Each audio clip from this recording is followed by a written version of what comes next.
Welcome back to the Cascaid Effects podcast. I'm your host, Alex Galeazzi. And joining me again today is the amazing Dr. Matt Jordan, Associate Professor in Kinesiology at the University of Calgary, if we need to include that. But yeah. Matt, thanks for coming back again. My pleasure. Pleasure having you here as always. So last time we spoke, you mentioned something called muscle power reserves. And, you know, that sort of set me down this rabbit hole where, you know, everything is aesthetic space, everyone wants to look good. And there wasn't a whole lot around muscle power reserves. I couldn't really find stuff for myself to educate on. So what is that, and how does it tie into this difference between focusing on your looks versus focusing on something that will give you good looks and take care of yourself for a while? If I'm understanding what you said. Strength and speed together. That's what gives you power. So muscle power is your strength and your speed combined into power. Yeah, you got it. Yeah. So it's essentially it's a combination of strength and speed. Okay. Power is an independent predictor of functionality across the adult age span.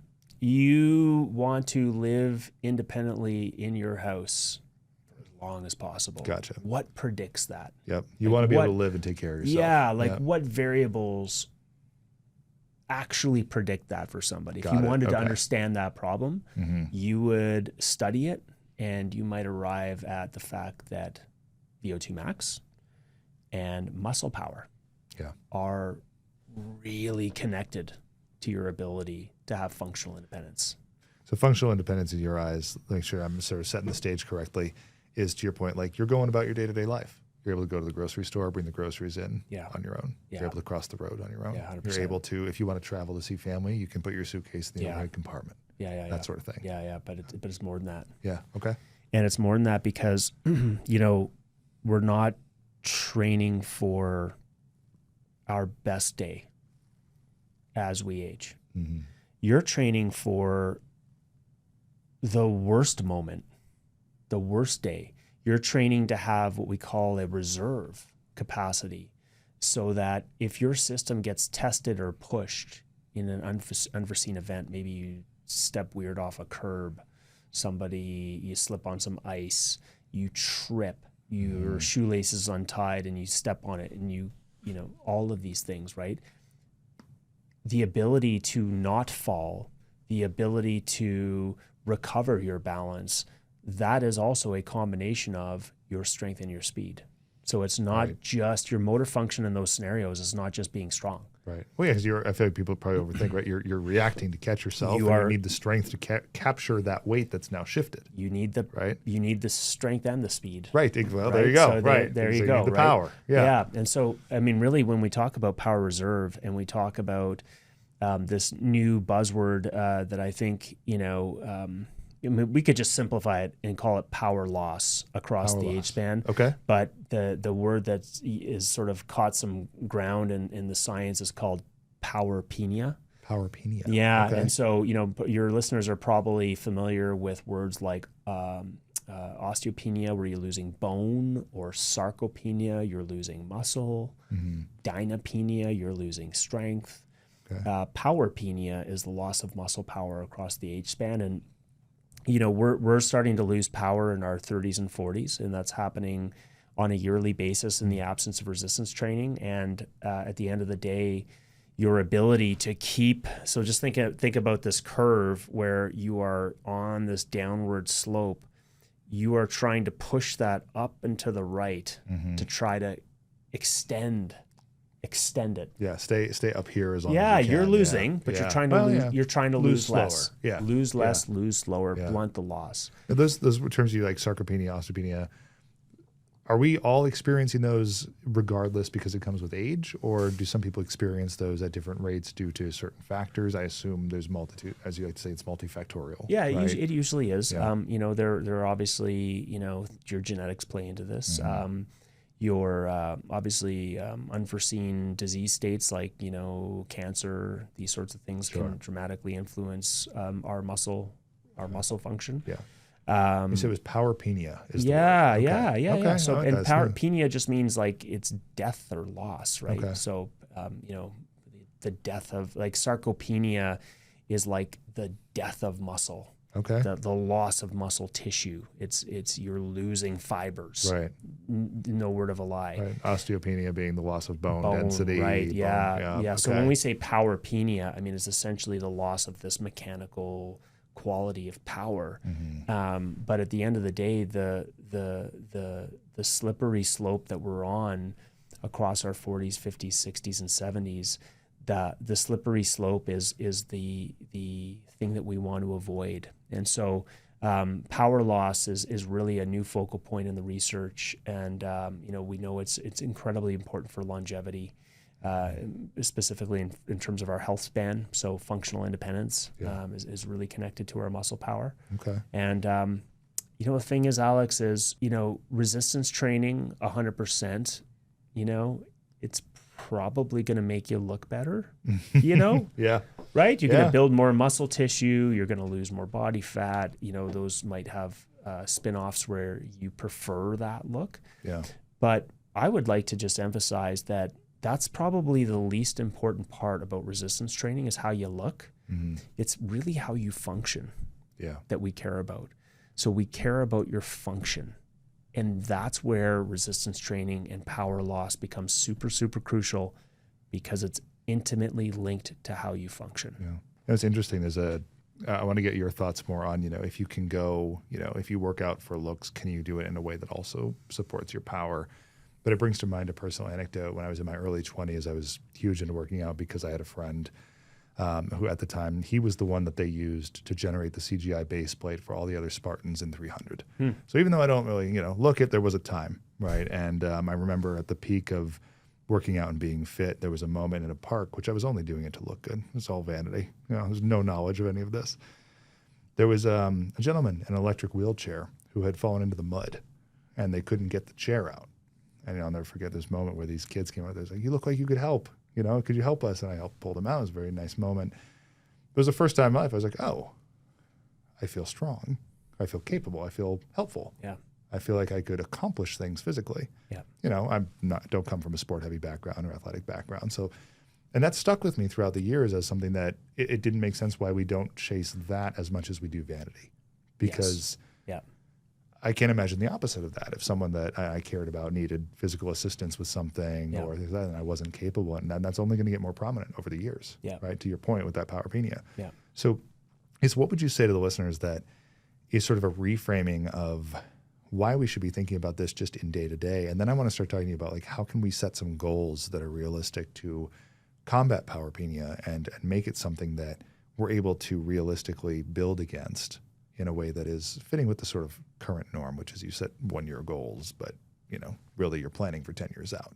Yeah. Does that make sense? Yeah. I mean, what we all need to understand is that our ability to move, our ability to meet unforeseen tasks, our ability to have a really wide range of movement vocabulary is incredibly important as we get older. I was recently at Disneyland with my family. Oh, fun! And I've got an 18-year-old, a 10-year-old, and an 8-year-old. Okay. And the 8-year-old Cohen, here we are at the end of the day. We've put in 16 kilometers of walking, right? Whatever, it's probably 10, 12 miles probably of walking. While my wife and I are walking along like drones, my son Cohen and Nash, to a certain extent, but definitely Cohen, probably never took a single step the same way twice.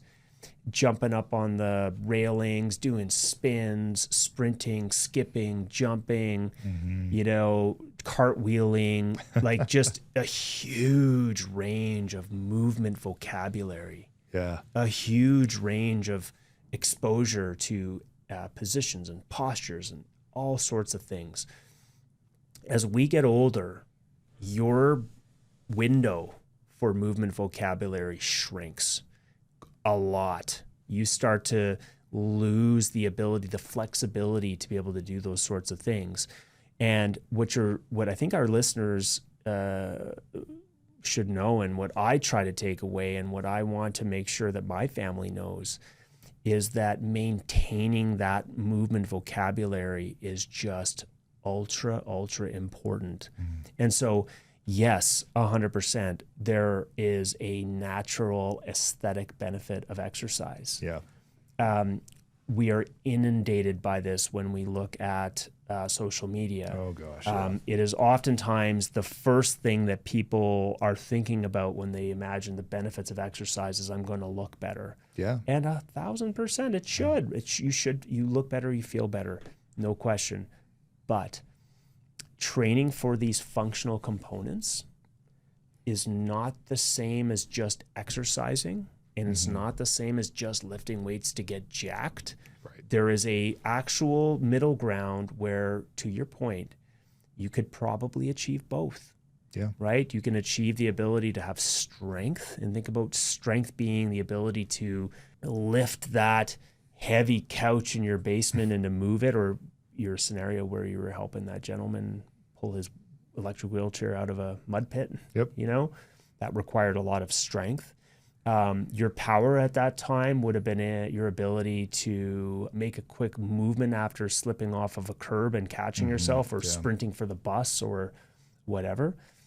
Your endurance, your cardiorespiratory fitness is, classic, you land in Denver and you're connecting to wherever, and you got a 55-minute transition from the international terminal to, United terminal. I see you've lived this too, huh? Yeah. And what do you see? Like, when you look around, do you have the aerobic capacity to grab your bag and your knapsack or whatever you got, and to start huffing it, and just running, and you see the people that struggle to do that. You feel bad. We need to think about this more than just being look good, feel good. Right. It's about meeting those tasks of daily living. And I'll even take it one step further as well, Alex, is that, this plays into things as we age, like injury, our tendons get weakened. We might have arthritis. There might be things that are starting to limit us. And so we really need to think carefully when we're in our 30s and 40s about what sort of movement vocabulary do we want? What function do we want? How are we going to maintain that? Because it's far more critical than just looking good. So this is a really big area of focus for science right now. It's obviously a big focus of longevity science as well. But I hope your listeners can understand that, training is not just about measured by how many belt loops you're using and how you look in the mirror. Although it's awesome. I mean, I say the story of my mom coming back after finding resistance training in her 70s. Yeah. She looks good and she feels good and she's proud of it and she likes it. Yeah.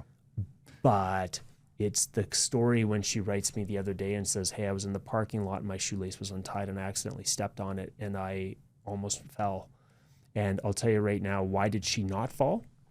She's been training. She's been training. So you're not training for your best day, you're training for your worst day. Right. And you're not just training to have, good abs and a nice chest. You're doing this because you want to be able to have the ability to meet life's unexpected, unforeseen tasks that throw themselves at you, and you've got to respond. Yeah. I think the point is well received, at least personally. And I think the next question that comes to mind is, okay, so you hear this, right? Maybe someone's listening right now. They go, oh, that makes sense. I want to act on that. Where does one begin in differentiating between I'm going to go to the gym and pick up heavy things and put it back down because, that's what I've seen on TikTok or that's what I see on the machine diagrams even. How do you differentiate between that sort of working out and what is resistance training and how to get into it more specifically for this? When you're sitting back and you're starting to examine the long-term perspective, you have to zoom out beyond the 16-week crash diet, crash training program, high intensity, lose the weight, get shredded, make the quick gain. We're going to train you 5 days a week, 2 hours. It's going to be the hardest thing you've ever done, but you're going to get results. And this is going to be a game changer for how you look coming into the summer, get shredded, get lean. That sort of vibe is really missing the point. And what we need to start to understand is that long-term sustainable exercise, long-term sustainable training looks really different than showing up to the gym every day and grinding out your 16-week plan towards better abs. Go until failure every time. You got it. Yep. Upping weight as much as you can. 100%. And it's going to look different at different points. Okay. You know, Makes I'll give you an example personally. In January, not a ton of activity, lying around doing stuff. I'm kind of like winding the system back up. You know, one of the ways I really like to get my own movement vocabulary enriched is through things like boxing, as an example. Oh, nice. I love it. Yeah, it's multi-directional, it's timing, it's fun. You know, I'd done a bunch of stuff on the Saturday. Sunday morning, I get up. I'm gonna go and play a parent-kid hockey game with my son. Fun. I'm on the ice. I skipped the warm-up because I was late getting on the ice. I knew I was a little bit tight from the day before. I could feel my back was a little tight. Just everything was a little wound up. Totally fine. But I'm on the ice, and you know, right at the end, I make a C cut to the right and a C cut to the left to pick up a pass, and bam, my back goes. My back goes, and I'm like, oh God, this is it's not my first rodeo, right? I've been through this. I know how to deal with it. I know it's going to be a few weeks. How my resistance training and my overall program has looked in the past 10 weeks as I rebuild back my reserve and my function is really different than how it looked 6 months ago when I was training extremely hard and pushing the gas pedal in the gym. So it looks different depending upon where you are and what's happening. It has to change. We have to let the exercise meet you where you're at. Sure. So when you ask me a question about what's the single most important type of exercise, it's the stuff you can do and it's the stuff you're willing to do. What's the most important thing to do now? Something. Anything is better than nothing. Go to the gym. Even if it's just going down in the basement of your house and knocking off some, you know, body weight exercises, anything is better than nothing, even if it's 15 minutes. Yeah. The point is, exercise does not need to look like what you see in social media with 2-hour sessions where you're grinding and pushing. It needs to be modified as you go. And especially when it comes to our muscle health, what's most important? Kind of everything. Yeah. Using them.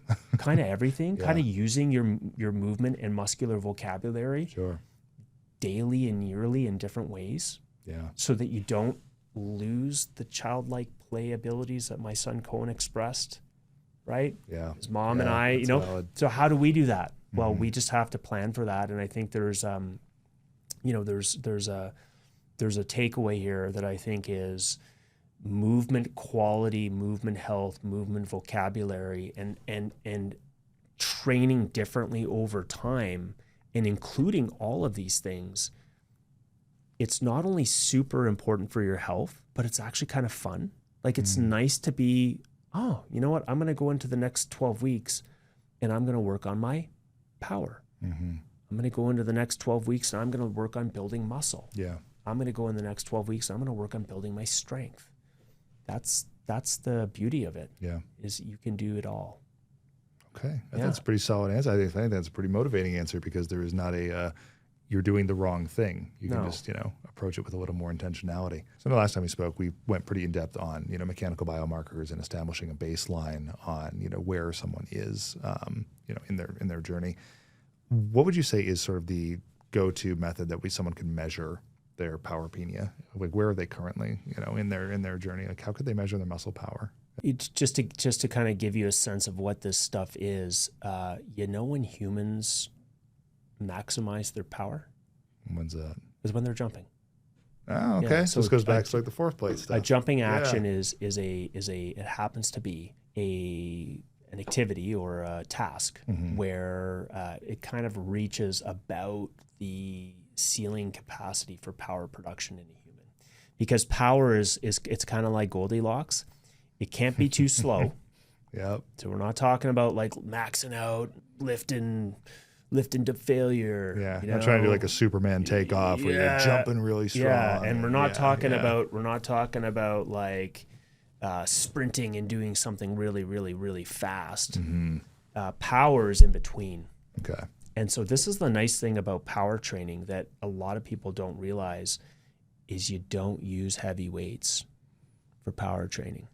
You use light to moderate loads, lift it fast, and you don't go to failure, because power is measured by when your movement speed at that load starts to go down. That's how we know that your power has been trained, if you know what I'm saying. So we are thinking about the expression of speed with a light to moderate load, which means it might look like this, Alex. If you were going into the gym to lift your max in a squat and you got like all those plates on the bar and you're grinding it out, I would take that load and I would take 30% of it. I would cut it right down to 30% of the weight on the bar. Now you'd take that bar, you'd be like, holy, it's pretty light. Yeah. I could lift this all day. And certainly if I made you train and lift to momentary failure with the lightweight, that might be more like your strength endurance. That's not power either. Okay. Power is now going to be that lightweight. Alex, move this as fast as you can. And so now you're moving it with speed. And when your nervous system can no longer keep the speed up, that's when we stop the set. Interesting. So it's when your rhythm of how, so like you see, so you go as fast as you can consistently, and it's when that rhythm slows down. Yeah, it might be when the rhythm slows down. It might be when the movement speed slows down. Yeah. It might be when the quality changes. Okay. But how we train it, how I'm describing it here, kind of mirrors how we test it. We try to find these tasks or these movements that are kind of moderate and light, where you lift it fast and we measure how fast you lift. So a simple standardized way that we do this in my lab is, let's say, having a human jump on a force plate. Yep. Okay. That's a great way to measure power output. We might do it on the robot leg press, but instead of having you lift a really, really heavy grinding weight, we keep it light and we tell you to move it fast and we measure how fast you move. Okay. It could look like there's lots of technologies that you can use in the gym, little velocity measuring devices. Like literally think about like a camera. There's actually apps on your phone that you can literally use to measure how fast you're moving, or there's all sorts of little tech gadgets in the space that can be used. But the key thing to say is, how do I measure it?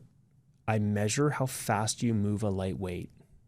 Okay. And so this has three things that are important. Number one, that's how we train power. It's how we build power, is lifting light weights fast.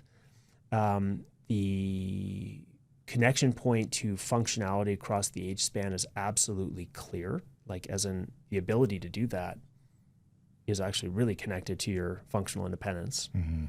You're losing that ability about 1% or 2% per year at the point of 30 or 40 years of age, right? So you're starting to lose that capacity.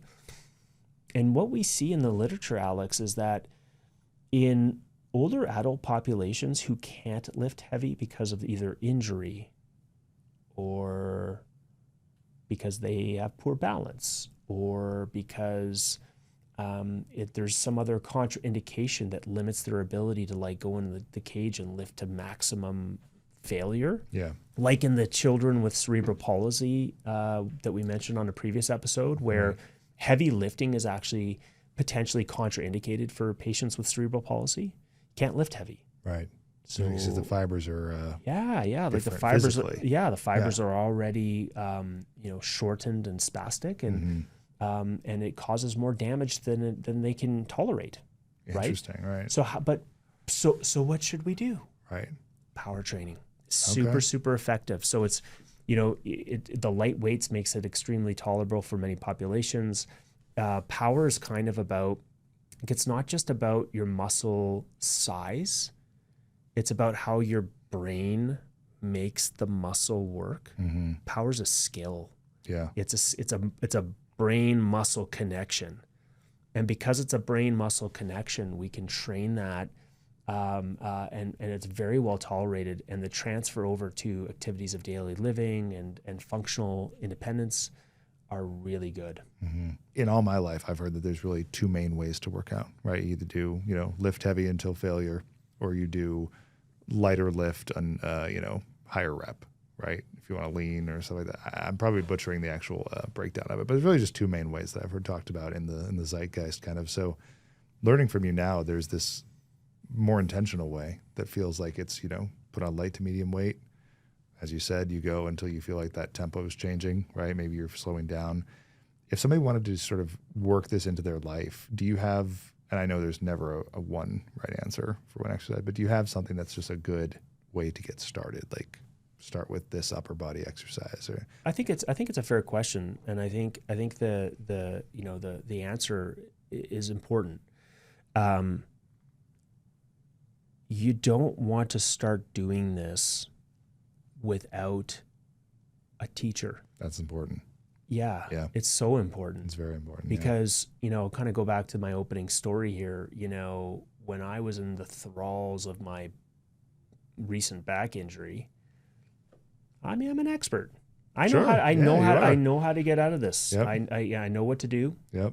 I know who to go see. You're the right person for it to happen to. I know how to work on my mobility. I know how to build back slowly. I just got to listen to myself and not listen to my ego. Yeah. But I know what to do, right? I know how to lift. I know how to correct these issues because I've got experience. For an individual who's never begun in this journey of engaging with their body in such a way, you need to have somebody to teach you how to do it. And you need to learn and you need to build. And it's this idea of you don't just decide to wake up in the morning and say, hey, I think I'm going to start this power training stuff. What do I do? Right. You want to be able to get somebody to help you. And that's why I'll tell you right now, your most important person in your life is your coach, is your fitness coach. Okay. It's your strength coach. It's your personal trainer. It's the person who helps you connect to exercise, and it's worth its weight in gold. So the first thing you want to do, Alex, for anybody who's interested in getting started with this, is you want to find somebody who can make sure that you do it safely and make sure it's progressed properly. But what it might look like is going into the gym and taking 60% of your max, so relatively light. Mm-hmm. Maybe you're on a leg press, and maybe you are pushing, doing, let's say, 4 or 5 repetitions with 60% of your max, but you're coming down with a bit of control, and you're pushing up fast, down with control, pushing up fast, down. So it's not like, you were saying earlier, is it like a rhythm? Yeah. So it's not. Okay. No, it's not that. Okay. Yeah. No, it's not like helpful specification. Yeah. It's why I wanted to clarify this for you, right? No, because good. It's not going in and, just see how many we can do. You hurt yourself, right? Right. What I'm describing is you got 60% of your max. You come down under control and you push up as fast as you can, down under control, and you push up as fast as you can. Okay. So you might be doing 5 or 6 of those repetitions, and you're doing it for multiple sets to train the power output of the system. Mm-hmm. And when you can't keep the power up and you're like, but you're not coming up as fast, that's the equivalent for power training of the dude in the gym going to momentary failure, right? So power is about when your movement speed slows down, which means that you're not hitting muscular failure. You could probably keep going. It's just you can't move it that fast anymore. Okay, gotcha. So there's, you can use free weights for this. There's Kaiser is an equipment company that lots of people are familiar with in their gyms. It's an air compressor system, which is great. One of the issues that we always have when we're lifting free weights is that the load has some momentum after you've pushed on it. Mm-hmm. So you have to be able to control the bar or control the weight. Okay. Whereas the Kaiser system is a pneumatic, so it's a hydraulic or air compressor system. Mm-hmm. Yep. So you might notice when you're on a Kaiser, it's like you can hear the motor running in the back, which is the compressor system, and you can change the load by changing the amount of resistance on the compressor. But the good thing is you're not moving a mass, right? So that's a great device for training power. Okay. Doing a bike sprint, hop on a bike crank up the tension, and you just go for 10 seconds as absolutely hard as you can. Okay. Awesome for training power. Nice. All right.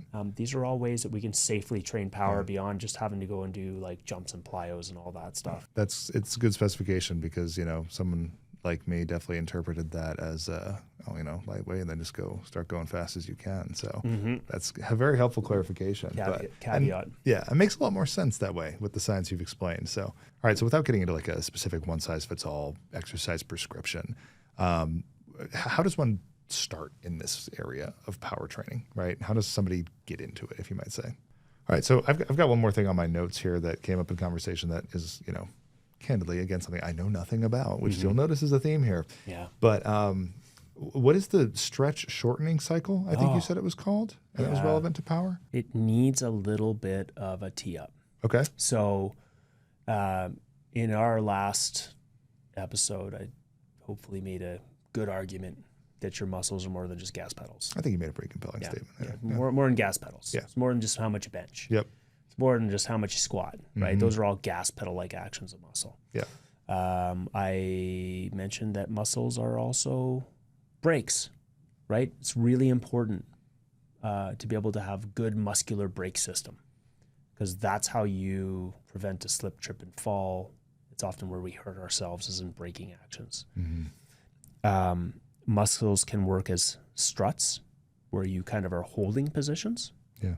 So it's a strut-like action. And the muscle system can work as a spring.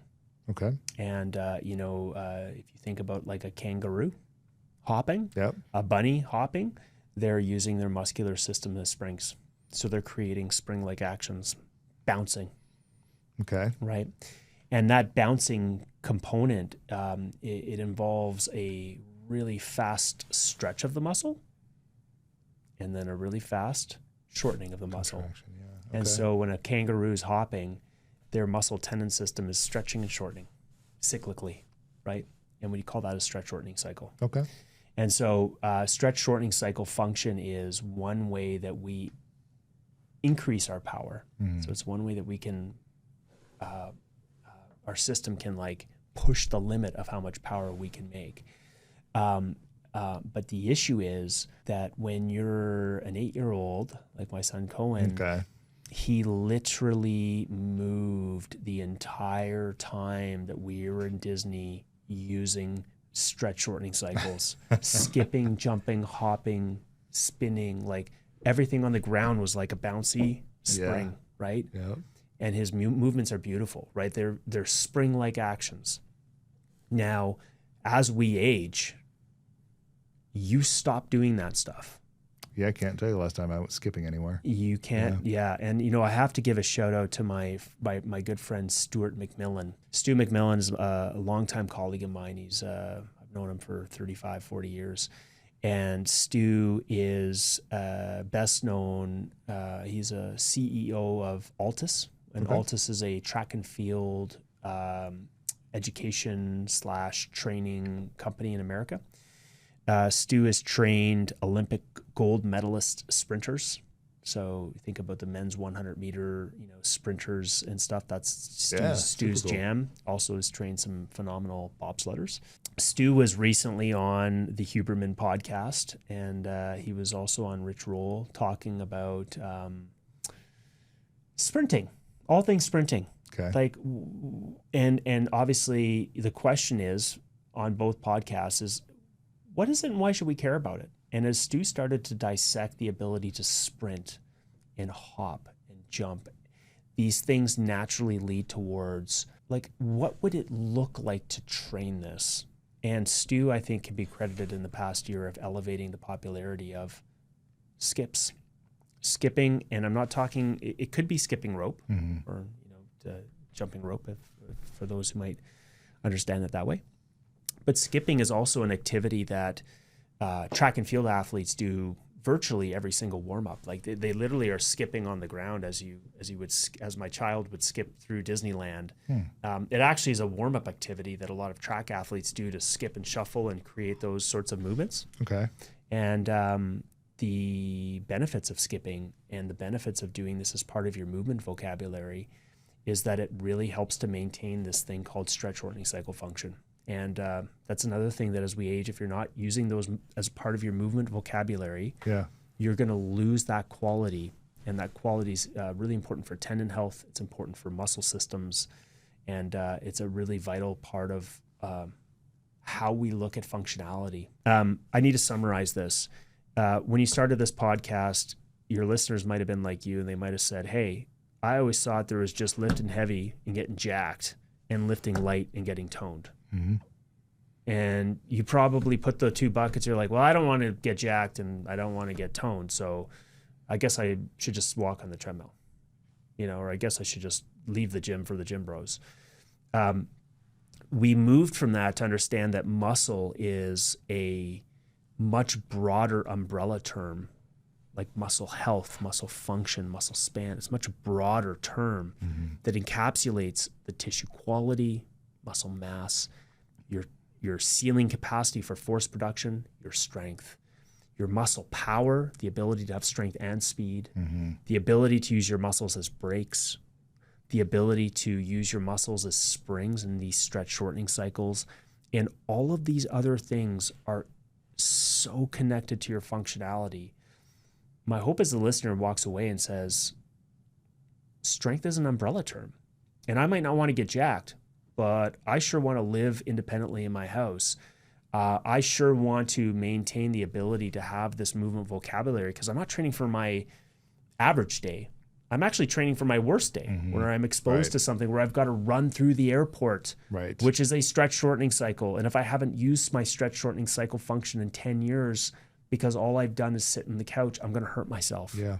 So these are the things that, really differentiate looking good versus having awesome function. Calls to mind even just like silly things. I know my mother sends me, little funny animal videos and stuff on Instagram. And there was one with, it was just this montage of folks being pulled by their dog. Oh, there you go. Right? Yes. And it's like even something small like that. Oh my God. Someone might think, oh, I don't travel much. And I was like, do you have a dog? I know. Right? I know. Because you could get pulled right over. 100%. That's so, yeah. I mean, it feels so slept on that this isn't something more commonly thought about. It really does. And it not only does it feel slept on, it is a multi-billion-dollar problem. And how the story goes is like this. As you age, you are losing all of these qualities at an exponential rate as you enter your 60s, 70s, and 80s. As this happens, your risk for falling increases dramatically. Falling is a serious event that changes the life of an older person because they often develop a fear of falling. A fear of falling leads to social isolation, and social isolation leads to depression and all sorts of other things. And typically, this is the point when people transition into long-term care. They become at risk. They become frail. Yep. The word is frail. Frailty is a multi-billion-dollar problem for society. Yeah. And frailty means that you no longer have the reserve, the movement vocabulary, the power reserve, the strength, the stretch shortening cycle function to meet the most basic activities of daily living. And it's typically the domino that falls that leads towards mortality. Yeah. So, again, I'm not trying to over dramatize the problem because it doesn't need to be over dramatized. Right. It is a massive problem. It is a massive problem at the individual level. You see it in your parents. You see it. Your parents saw it in their parents. Yeah. Yeah. It costs our healthcare system an exorbitant amount of money. And the best news is there is a magic pill in the form of resistance training exercise. Yeah. And again, I would love to just make sure that people walk away understanding that there's so much more than just lifting heavy and getting jacked or lifting light and getting toned, which I'm using in scare quotes because it's not a thing. I mean, we could do a whole other episode it's on not, that. Scare quotes meaning it's not my intended use of the language, right? Sure. What I'm saying is we care more about function. Yeah. And so this is why this stuff matters. I couldn't agree more. Yeah. But with that, I think let's sort of, as we sort of wrap out here, how do we shift mindset around goals, right? Because obviously all of this is very important. I think it's even just hearing you speak on it, there's probably a large number of people that hear this and go, oh, I should probably work towards improving that, right? Yeah. But, you and I talk a lot about how goals right now are, I want to look good for the summer. I want to look good and, I want my clothes to fit better, right? Yeah. Can we position a way for the thinking to shift to, if I set this 1 year goal, it's going to have this cascade effect, if you will, on the next 10 years of my life, right? You mentioned your mom having a vision for the next chapter of her life. Yeah. How do we do that? I think the straightforward, sincere, from the heart reality that I hope we can all share in is that change is hard. Mm-hmm. Yeah. It is hard to get started. It is hard to break habits. We are inundated with experts who come on who make it seem like it should be easy, who describe a scenario where it almost makes you feel like when you get off from listening, you feel stressed and inadequate. Like, why can't I do that? Yeah. And I'm going to be very transparent and say that even this in scare quotes expert you're talking to has their own. I have my own things I struggle with, Sure. and I'm trying to change, and I'm trying to create new habits, and I'm trying to shift things. Everybody does. Yeah. And the issue is that change and habit formation is one of the most difficult things to do.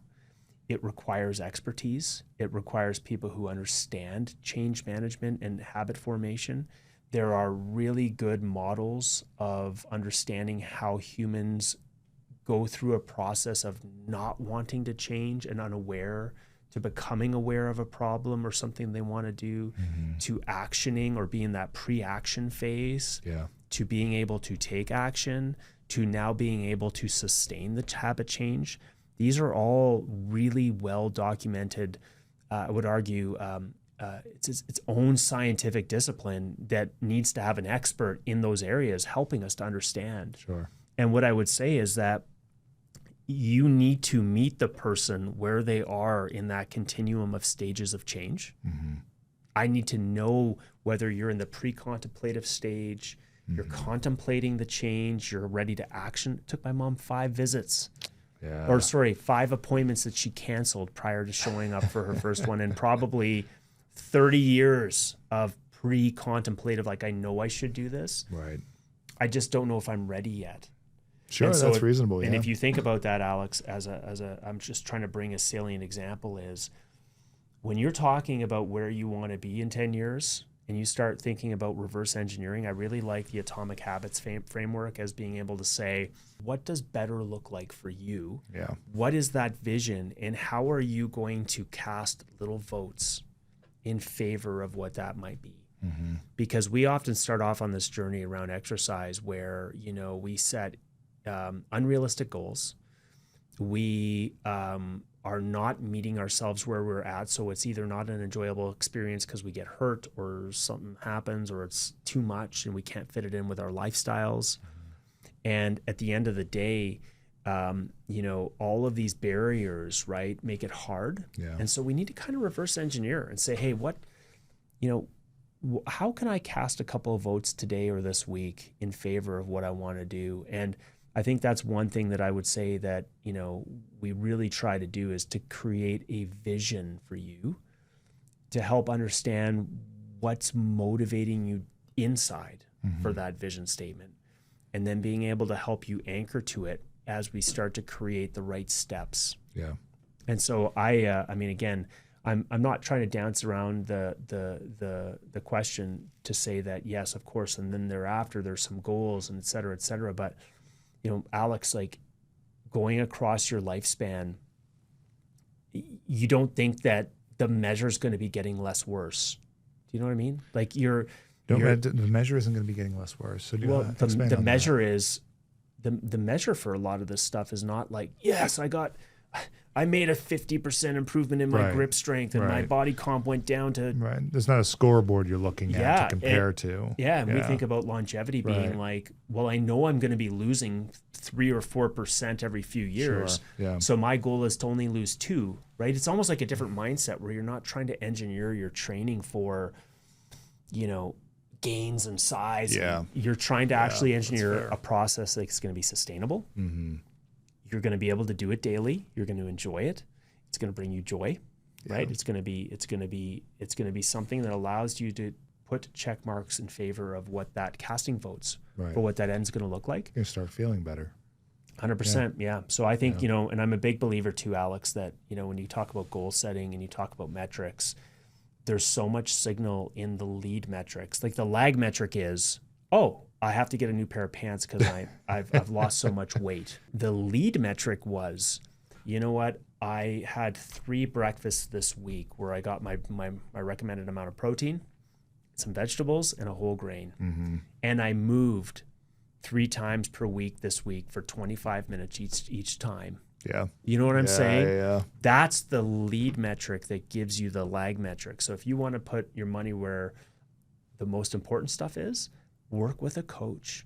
That's why I say it's like there's no tech or blood test that's going to transform this. You're not going to get a blood parameter and a pill protocol that's going to make this happen for long-term success. Get a coach who understands you, buy into the process, measure the things that matter, but most importantly, make it sustainable. Yeah. Yeah. That's be realistic about it. Be realistic. Something you can do. Yeah. Right. Yeah. Because to your point, everyone's going to have different levels of what they're trying to do, right? Somebody wants to go to the gym 4 days a week, or someone wants to just walk downstairs and do some time on the treadmill. You got it. Just start somewhere. You got it. Okay, that's fair. All right. Well, Matt, Dr. Jordan, is there anything else that you want to add to the topic of power for this episode before we conclude? It's never too late to start. Okay, it's never too late to start. I like that. It's a good message. Strong note to end on. But thank you again for watching. We will link any relevant articles and material in the show notes, as well as, once again, all relevant channels to follow the amazing Dr. Matt Jordan. Please do. He is an incredible human being, as you've seen here today, and will continue to see here on the show. And look forward to chatting with you again. Awesome. Thank you. Thank you.